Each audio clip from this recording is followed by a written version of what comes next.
Unauthorized opinions expressed on the internet would be censored. We are live. We are live. This is real. Welcome back to Unauthorized Opinions, UOPod.com. Like, share, subscribe. It's pure propaganda and it's super cringe, by the way. I literally went to the polls with nothing in mind. I saw a can of orange soda in the parking lot.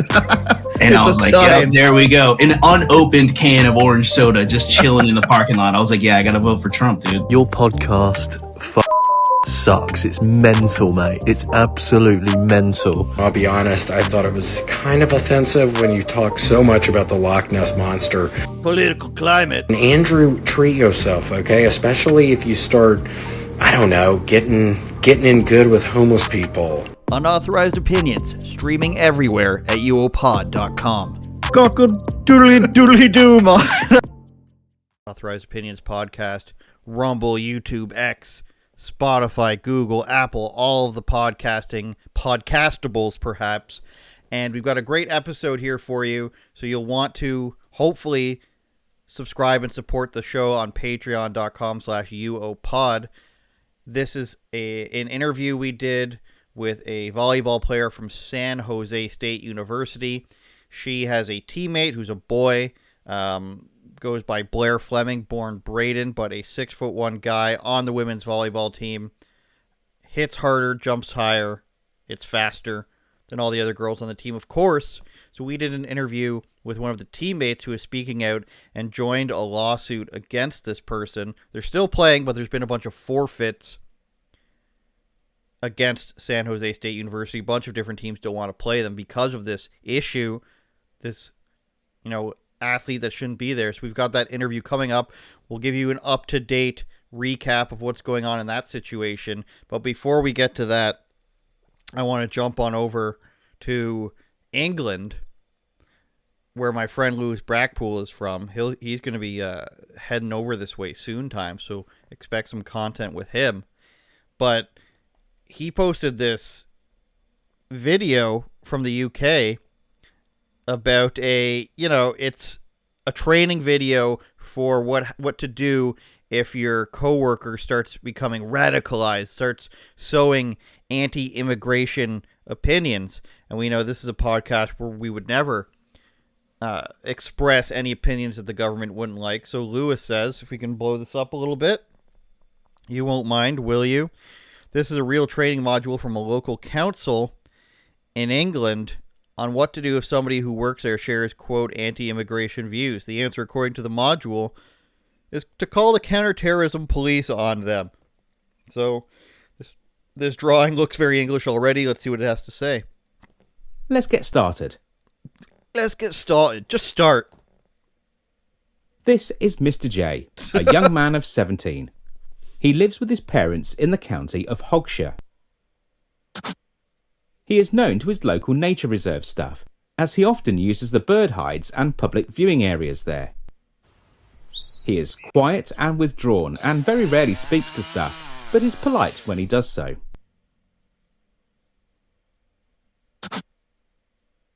He is known to attend the local college. What do you mean? What is this? He is of... This is the problem with English people. They invented the language, but they let it get out of control. He is of 17. He is known to attend the college. Or does he just attend the college? Like, there can be no certainty in our language here? And has taken part in organised activities at the nature reserve as part of his college.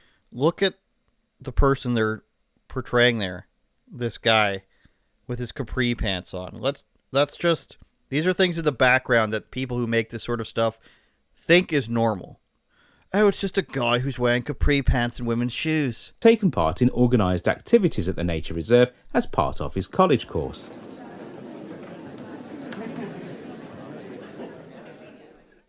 Completely normal. We've got a very multicultural place with purple hair at the front. This is all stuff that... Why would you put this in if you were making fun of it? They're not making fun of it. They want to be serious.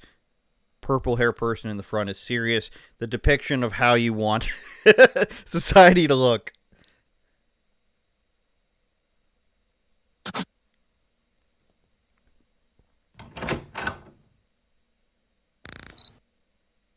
Nature reserve staff become concerned after noticing the contents of some leaflets which have been left in the viewing hides on the reserve. These contain anti-immigration views and argue that British tradition and identity is under threat from multiculturalism, and that Islam is fundamentally opposed to British values. So we've already conflated immigration and a worldview. Immigration is not a worldview. Any immigrant can have any worldview that they want or desire, but Islam is a specific set of morals and viewpoints. So I don't know how they've already conflated this. They've already made it so that if you're making fun of immigrants, you must have a problem with Islam.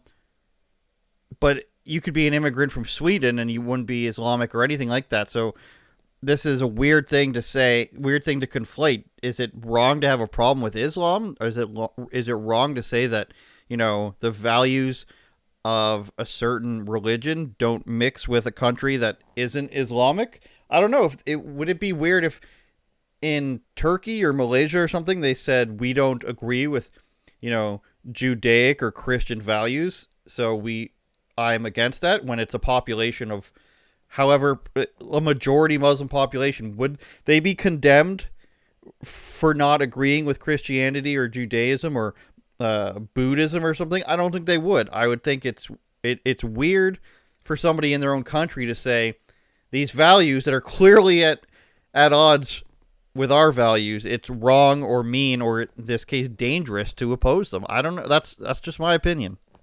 The temperature's going up. By Friday, he's a murderer. Staff also find stickers on litter bins in the reserve. These contain similar slogans and statements to the leaflets. But this isn't offensive. Any person who would read, we're under threat from multiculturalism, is that offensive to you, or is that just somebody's opinion? They shouldn't be vandalizing things with stickers. I would say that, but is that offensive? If somebody had a sticker that says immigration is the solution, I would think that's wrong, but I wouldn't be like, oh, I am aghast at these stickers. A review of CCTV cameras shows that it is Mr. J who has placed the stickers and leaflets in the reserve.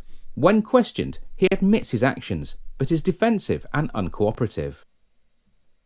He defends his viewpoints. Unbelievable. Staff at the nature reserve are concerned with the content. So one of the leaders of the nature reserve is a woman in her 40s with purple hair, I'd like to point out. And then this guy who's very low on T, let's say. This is who they put as the normal people you should be listening to. Of what Mr. J is distributing, and believe he may be vulnerable and or susceptible to being radicalized. They make a prevent referral, and they include images of the stickers and leaflets.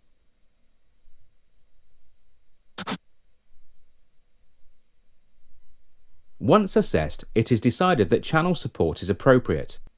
A counter-terrorism case police officer is assigned and visits the family along with an ethnically gender diverse woman from the counterterrorism unit is at your home to now question your son on why he disagrees with the government.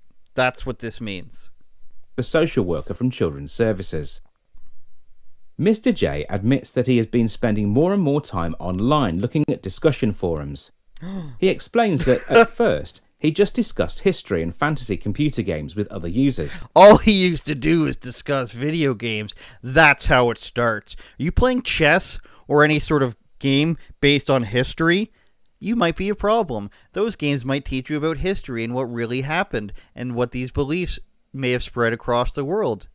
Again, from the other side, might you say that these games taught about Christianity and the Crusades and that they're evil? And then the other side might say they might have taught you about Muhammad or Genghis Khan coming from east to west across the world, spreading their philosophy by the faith. This is just history. And of course, this is the problem. They can't have you having a basis for your knowledge or else you're a threat for some reason. It's really strange. I like how it's just chess pieces versus, I don't even know what, is that little dogs or something? But he was then encouraged to visit other sites which shared anti-immigration, anti-Islam and anti-Semitic and far-right views, and just everything. Anti-Islam and anti-Semitic and far-right views and anti-immigration and conspiracy theories. So anything.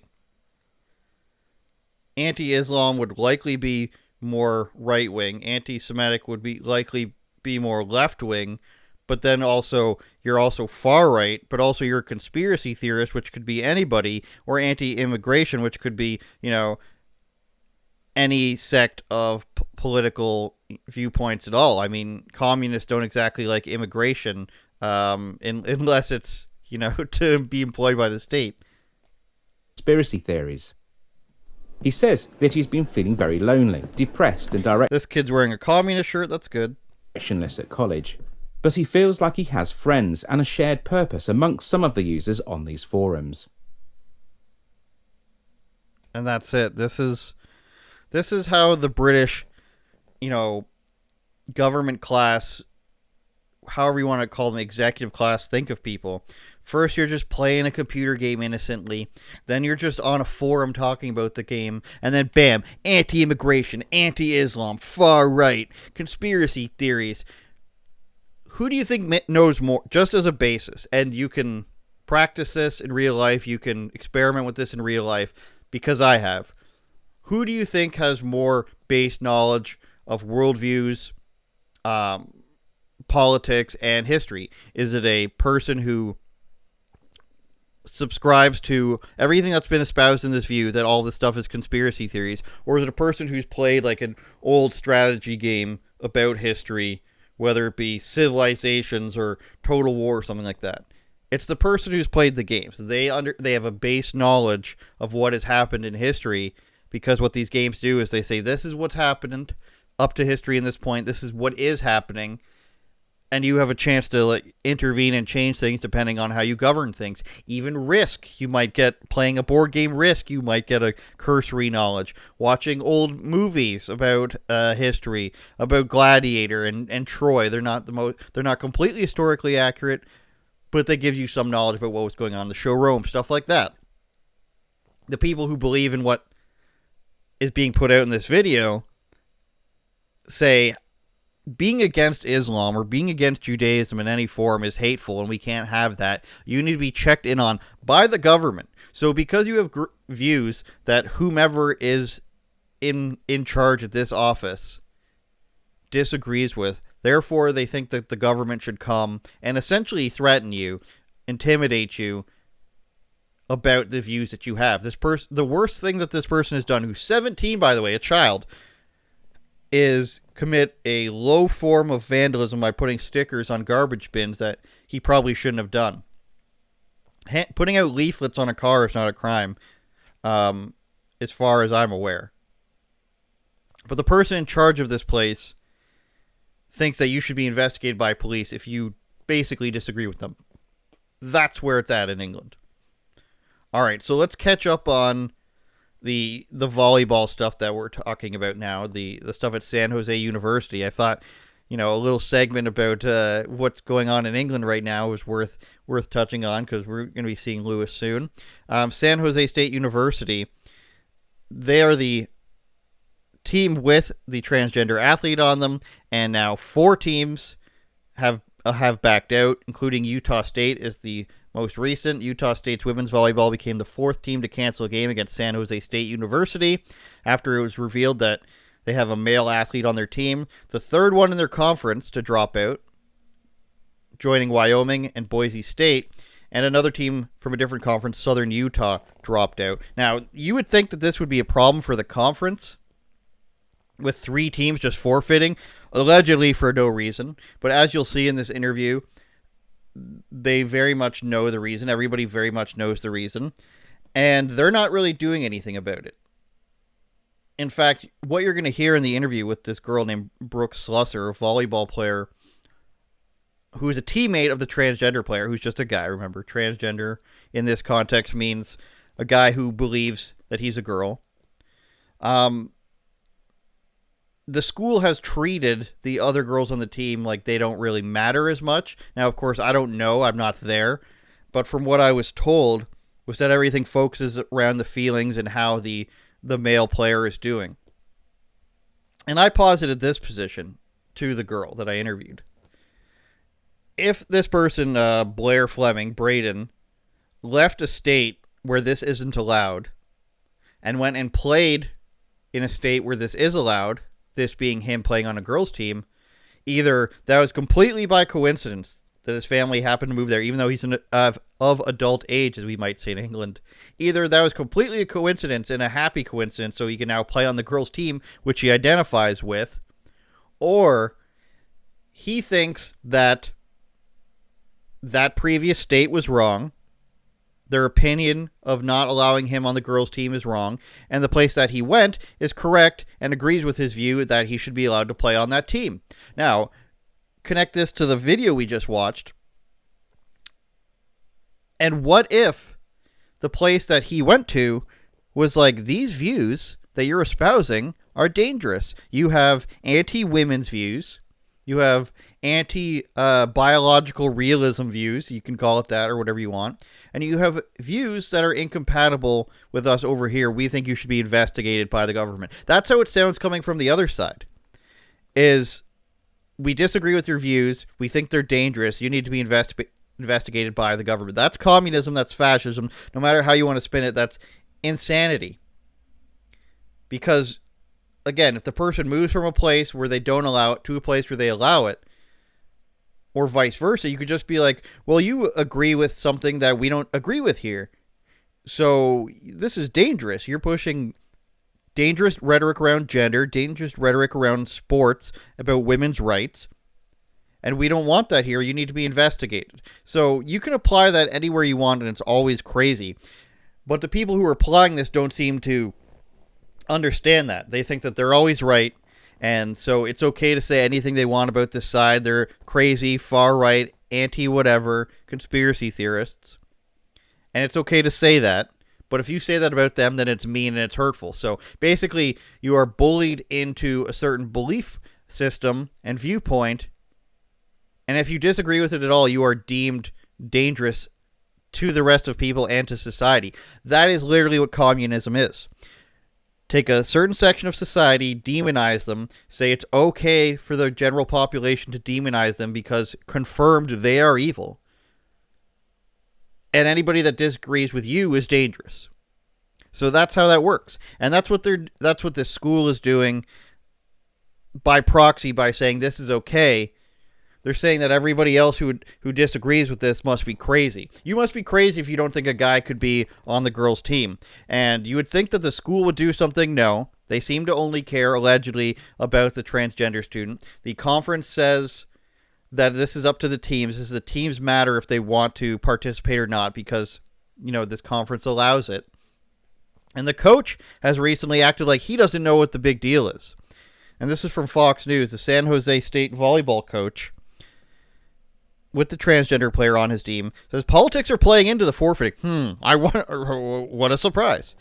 He walked up to Emily tonight, which is, I think, a coach on the other team. And I was like, should I say thank you for playing us? I seriously meant that because, of course, we're disappointed that we're losing opportunities to play. But it's not just that we're losing opportunities to play. It's the people choosing not to play us. And that's very unfortunate when it comes to these young women that have earned the right to step on the court and play. He said in a post-game press conference. So this guy does not want to mention the fact that the reason that they don't want to play is because there's a boy on his team. He says, you're taking opportunities away from the girls on our team. He's completely ignoring the obvious problem, which you will see. The girl on the team, Brooke, says all the girls have a problem with it on the team. Everyone knows that. The management knows it. They just don't seem to care. Also, it's interesting for you to see what she says about the locker room situation. They're defending this point of view. Otherwise, you'd have to assume they would leave their position, or at the very least, they don't think it's a big enough deal to leave their position. But by default, it sounds like the people who are running the school and running the athletic program believe in this enough to keep it in place or to not make a fuss about it at all. But they won't even say what it is. The coach won't even identify what the problem is. He won't even come out and say, these teams are forfeiting their games against us because they disagree with us having a male athlete or a transgender athlete on our team. I disagree with that. I think it's fine, and you're taking away opportunities from this girl. Instead, he just acts like everything we've just discussed, like you're the people with the problem. You're taking away opportunities from these girls. What's the problem? All you're doing is hurting them. Your beliefs are mean, and they're hurting other people, whereas my beliefs, which I can't mention, by the way, are sound, and if you mention it, then you're also hurting it. There's no way out for you in this situation. All right, so keep in mind in this interview, this was filmed about a week ago. So that's why I wanted to update you guys. There's 4 teams now, and the coach is making, weird excuses for it. And pay close attention to what she says about the locker rooms, what she says about the other girls having a problem with it, and the meetings are the big part. The meetings are the creepiest part about how the school is treating the girls on the other team. And so are you a junior? Sorry, or are you a senior now? Here. Okay. All right. Thanks, Brooke, for joining me. Very happy to speak with you. How are you doing today? I'm doing great. Thank you for having me. Of course, no problem. Big news that came out last week, I believe, that you're joining the Icons lawsuit against the NCAA, the Title IX lawsuit against, I guess we can just sum it up as males in women's sports. Would that be fair to say? I think that's very fair to say. So you transferred from Alabama, was it, to SJSU, San Jose? Yes. Okay, and when was that? So I left Alabama going into my junior year, so that would have been 2023. Okay, and then I wrote a bit about you already, I think a couple articles, and what I gathered from some of the information that was put out is when you were put on the team, or when you transferred to the team, you were completely unaware that there was a male athlete on the team. Can you sort of go through, was there any process that you might have had some inkling? Did you hear anything beforehand? And the person's name is Blair Fleming, and the biological male, we have to say. And so was there any inkling or any rumors you had heard about before you started playing that there was this person on the team? No, I had heard nothing. So I got here and obviously had no idea. And just with the way I was raised and where I'm from, I've never really had to second guess if someone is male or female. So coming into everything, I've also grown up playing with some of the best players now that are in the nation. So it's just, I went out, I played, and if someone's good, I'm going to play against them. But there was just something when I got to the first practice, and I was like, there's just something different. Like the power of Blair's swing was just something that I'd never seen before. And go ahead. Yeah, sorry. And so I was like, that's insane, but okay. Like, obviously I'm not going to ask questions. Why are you hitting it so hard? Like, if I'm put on a team, I've just assumed that I have all the information. I'm not second guessing anything. And then obviously I didn't find out until about 2 months after being here. And it kind of was just like, it all makes sense now. So he could hit the ball harder, probably jump higher, I'd imagine. And I don't think a lot of people know that the women's volleyball net is lower, right? I think it's 7'4" to men's 7'11". Yes. Okay, so that's an obvious advantage that I think is recognized inherently in the sport. It'd be like if they lowered the WNBA rim by a foot, basically, or 7 inches or whatever. I think that'd be an admission of, the vertical men versus women have. So you notice all that stuff, but I want to mention something else that I read was that you were put in a room with, was it 3 other people, and one of the people was this guy? Yes. So was there any, was it just randomized? No, so when I was transferring, obviously you have to find somewhere to live. And my coaches were like, oh, well, there's 3 girls on the team that are looking for a roommate. Like, they need a roommate. Would you want to move in with them? And I was like, yeah, that would be amazing. Like, I'd rather transfer and be able to live with teammates, to be able to, get to know people a lot better than to live on my own. That sounds amazing. Like, I'll do that. So is that on campus or in a house or an apartment somewhere else? It's in an apartment right off campus, yes. going to play in other games and tournaments. Now this is strange, I think, and a lot of can be read into it, but I read that you found out that Blair Fleming specifically requested to be roomed with you. Is that true? How did you find out, and was that just two people to a room or a group? So I heard that it wasn't me specifically, it was the admin asking specifically who Blair felt comfortable rooming with. And I'm not sure who else was on the list. I can't speak on that. I just knew that I found it very odd that everyone else was getting switched around with who you get roomed with on away trips. And I somehow kept getting roomed with the same person.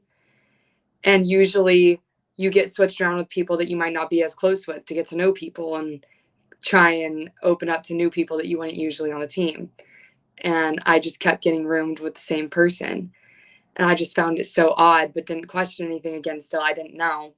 Still had no knowledge of anything. I just found it very, very odd. And then when I found that out, I was like, that makes a lot more sense. And yes, it was just two people to a room. So I'm now without a microphone.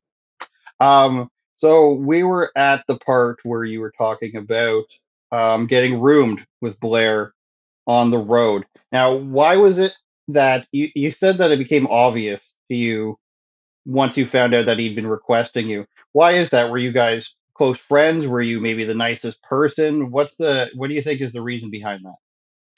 well, it ended up being Blair just being roomed with the people that lived in our apartment right now, which I found very odd because every other group of girls that was on our team, if they lived together, they weren't getting roomed together.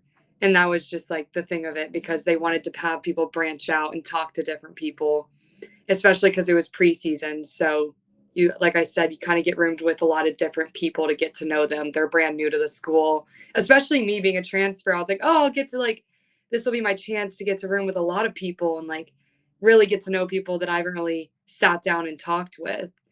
And then after seeing everyone getting roomed with all of these new people, and then I just kept getting roomed with the same person, I was like, that's odd.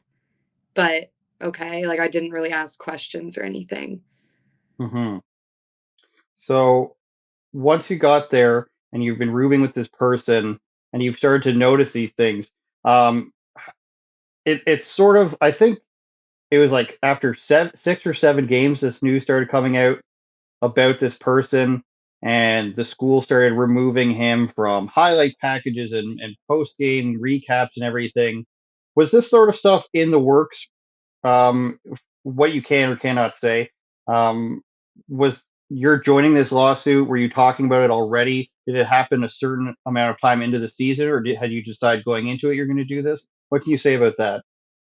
Um, so me joining the lawsuit, I was actually asked, they reached out to me, and I just thought, if anything, this is a way that I can use my voice. Like, this is an experience that I'm going through and something that I just, to my bones, don't agree with. It's not right. And it really wasn't a hard decision to make at the end of the day. So I think just being given the opportunity to be able to be the voice for a lot of people that are too scared to say something meant a lot to me. And also being able to be the voice for so many girls that are going to be playing in Division 1 sports in the future and not wanting them to have to deal with this. So that's the basically sum of how I ended up joining. And it wasn't really until about 5, 6 days before everyone else found out that I joined that I'd started getting contacted and the interest of maybe wanting to join and kind of figuring out the details and everything of that and what that would entail fully. Hmm. So why? I mean, this has got to start to be getting awkward for you. I think you've played what, at least 2 games since the news came out. Have you had an interaction with Blair? Has like what's been going on behind the scenes to the extent that you're comfortable sharing? But has he, come up to you and have you discussed anything with him? Because, you haven't made any public comments about him personally. But I think the obvious sentiment here is this is unfair. and that's what you're telling me, and that's what I believe, and that's what obviously tons of people believe. I don't think it's a weird thing to think this is unfair. I think people just don't want to say it for some reason. So has anything changed since all this went public? Um, Nothing has really changed. I don't really want to speak on my interactions with Blair, but all I can say is we just show up to the gym every day. I'm going to give everything that I can give for my team because I think that's the respectful thing to do. The same that they've been doing for everyone else this entire time. So nothing's changed. Hopefully, nothing changes in the future. And I hope we can just have a good season and be mature and do it for other people and not ourselves. But Mm-hmm. that's really all as much as I'm going to want to speak on that. Yes. Oh, it's fine. I understand. I would think though that once Blair starts understanding what the people on his team are saying, that he's, and I don't want you to try to speak for him. I know legally that would put you in a bind, but for me, when somebody transfers across the country, like I believe he did as well, and you come to a place at this school where you've got a bunch of girls coming together. Obviously, you guys want to win, and you are winning. He would have to think that the place he's coming from, where that is not allowed, is wrong, and then therefore go to a place where they think it's right. So I would wonder how much this plays on a person to think, hey, maybe am I wrong about this? Have you thought about maybe if you're the person who's wrong in this regard? Yeah, I mean, I can't speak for Blair, but there's the big thing to me is everyone's opinions were already known this whole time. Everyone knew where everyone stood on this, and I think that's the hard part. So, like I said, we just show up every day because there's so many amazing girls on this team, and I couldn't imagine not being there for them through this experience. And that's why you show up every day to the gym and you just give everything you have. Because, I mean, it's a lot of our senior seasons. A lot of my best friends that I've made on this team were seniors. So it's like we only have 3-4 months left of ever playing volleyball again. So you have to make the most of it. And it's like I already transferred once. I can't really transfer again. That's kind of out of the books for me. So it's just showing up for those people that like you love and support and working hard for them. Yeah, because you've got to imagine that's one of the first questions people ask is, why are you still playing? And I think you answered that there. Why do you think, without naming anyone specifically, other women in general are afraid to speak up about this? I mean, I think it's not an easy thing to do because it's grilled into everyone that it's not a topic that's okay to talk about. It's not your opinion that matters. And I think a lot of people get scared because they're like, "Oh, well, I'm getting my school paid for from these people. Like I'm able to play Division 1 volleyball, my dream since I was a little girl to be able to do this and I'm here doing it. I don't want to like step on anyone's toes and make anyone mad by saying anything that could upset someone that's a superior and in control of my schooling and getting school paid for and my playing time and all of that." So I definitely think it's just a fear because it's like everyone that's above you is telling you things like you shouldn't be talking for Blair. You should need to make sure the other person's okay, like, and not thinking about are we okay? Hmm. Is that something you've come across before? Like, as a girl, has there ever been another time in your life where it's just like, don't worry about yourself, worry about other people's feelings? In this sense, do you know what I mean? Like, I wouldn't go and be like, and I know this isn't your situation, but with well, I guess we could bring that up. What about the locker room situation? What's happening with, can we talk about that? Like, how does that work? I mean, everyone's in the locker room. So that's the team locker room. And yeah, Do you not feel uncomfortable with that?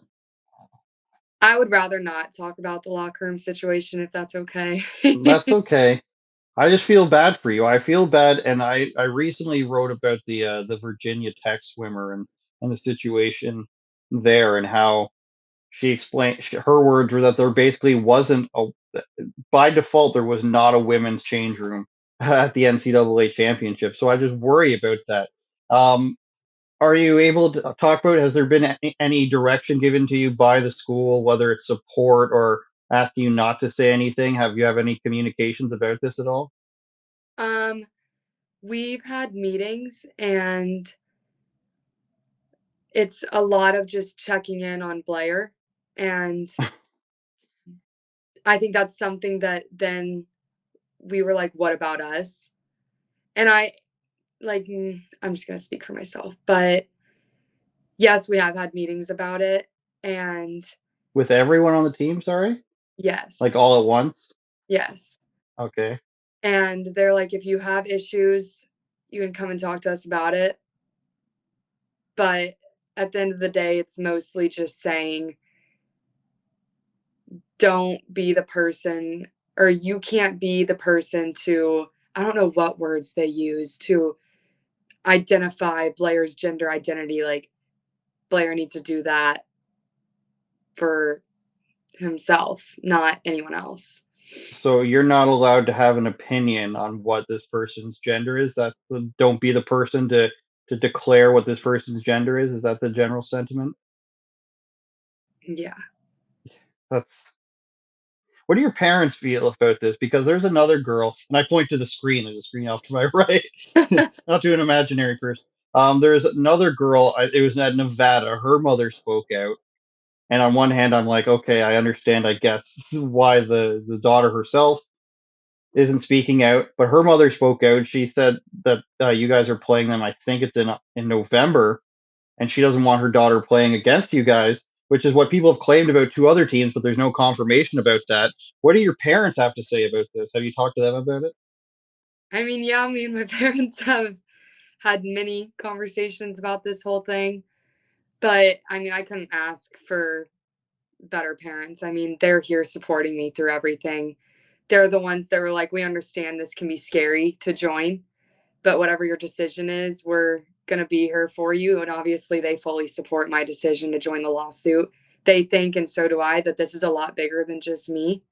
This is just me being put in the situation that I'm in right now.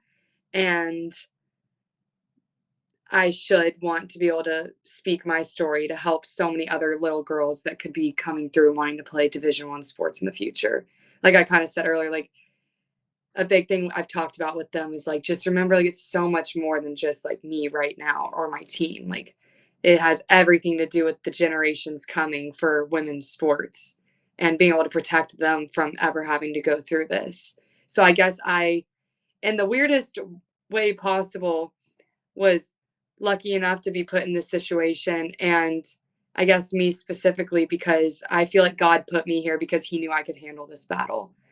And me and my family, because we're still talking about my parents, I mean, I know they're praying for me every single day. I pray about this all the time. And it's like, I truly believe, I asked God so many times, why did I end up, of all schools, end up coming here? Like, I wanted to go somewhere where I could just be happy and enjoy volleyball. Why put me here? Why did this happen to me?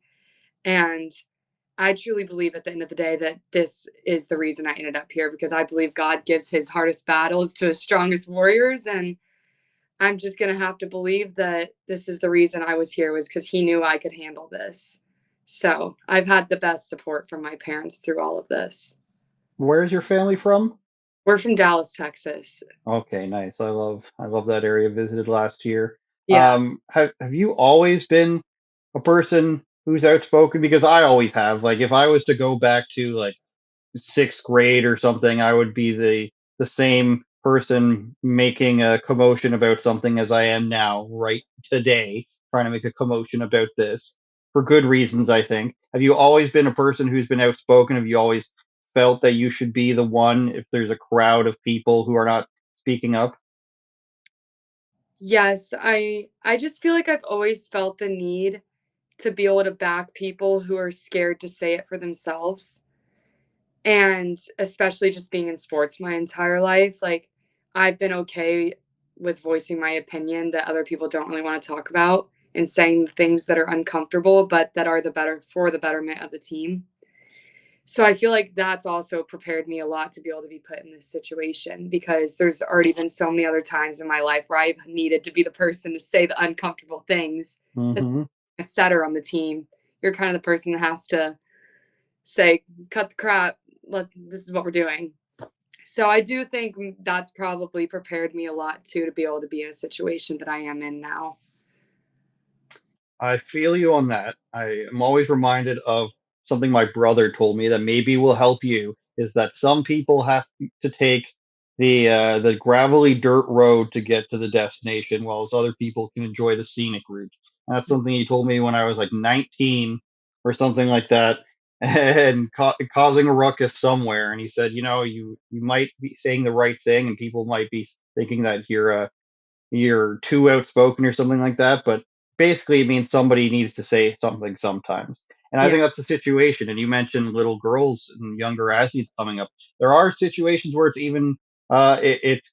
even further than what you're dealing with. Already in Canada, there's been a 50-year-old man swimming against 14-year-old girls. So it can get out of control extremely fast, and I want everything to work out here for you, especially now in the NIL days. This is something where you should be able to be focused on, branding opportunities and figuring out what you're going to be doing once you're done at SJSU. But instead, you're being forced to do this, and I believe what you're saying is that somebody's got to do it, and if you're the person that's got to do it, then you're the person that got to do it. Yeah. Have I know you said you don't want to speak on other people's behalf, but do you? It's hard to ask this, but do you think other people are going to join you? Are you hopeful, or do you think that it's pretty much settled that you're going to be the one? I definitely don't want to speak on other people's behalfs, but I feel like there could potentially be more in the future, hopefully. But also, that's just decisions that everyone has to make for themselves. And that, Mm-hmm. like, especially for me, like deciding to do this, it was like I had my parents' support, but this was a decision I needed to make for myself.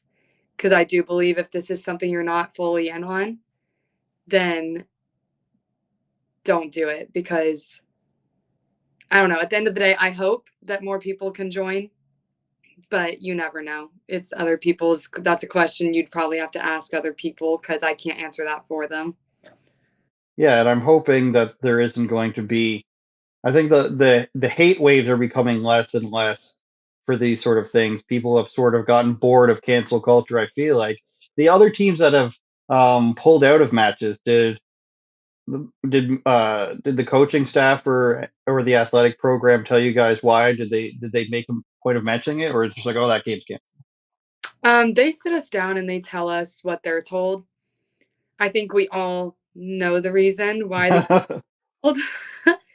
But yeah, we're sat down and we're told like this game is canceled. We won't be playing anymore. This is what we're like. This is when the next practice is. Moving on. Any questions? Any comments? So it is a team discussion. They're not hiding when a game gets canceled, but it's definitely not an easy pill to swallow either. Like we had our meeting when Boise canceled, and that's just like another game that I'm not going to be able to play my senior year, which I think is the hardest part. So, yeah, but I mean, I fully support Boise and their decision not to play us. If I was in their shoes, I would most likely do the same thing. So, it's like you can't really be mad, you know? Like, Mm-hmm. Oh, did oh, we lose sorry. you? That's okay. Brooke, this has got to be. I know you said nothing's changed, but this has got to be.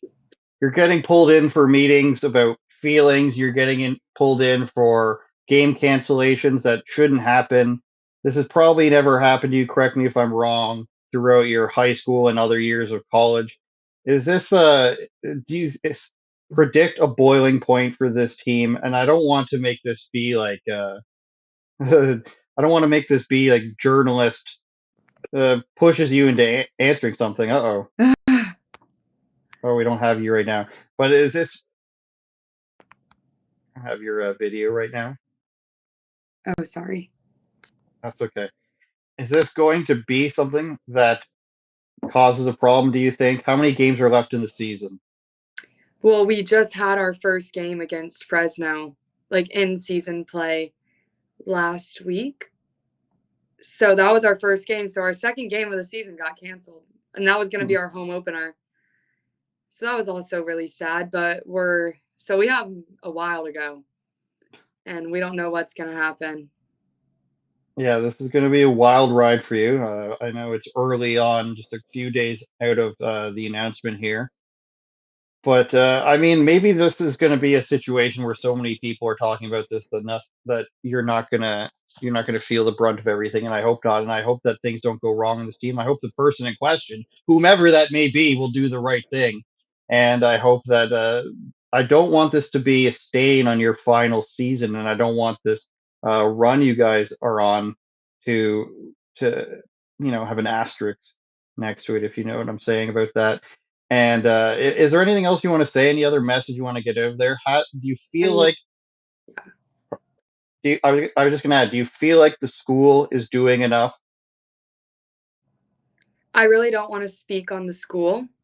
I will say, as much as it does hurt to not be able to play in these games and they're getting canceled, and it's ticking off another game of my senior season. A lot of our girls' first year of college volleyball, like that would have been their second in NCAA Division I game ever. So to take that away, like I said, it's a really hard pill to swallow. But on the other hand, it's like people are finally standing up and doing something and wanting to make a change. And I think that's just take yourself out of our shoes and see the good things that are happening. I think is amazing. I think it's amazing that Boise was able to step down and outplay us. That's taking a stand in the right direction, in my opinion. So as much as we can talk about yes, I'm not gonna lie, it sucks that I didn't get to play in a game this season and that it did take away a game from me playing in this season. But also reiterating it's so much more than just the people that are in it. And like I'm saying, I don't want my kids in the future to have to play against this. I don't want anyone right now to have to play against this, if that makes sense. So it just sucks that I'm in the situation daily, but I'm excited that people are finally taking a stand and actually doing something about it. So I feel like there's hope there.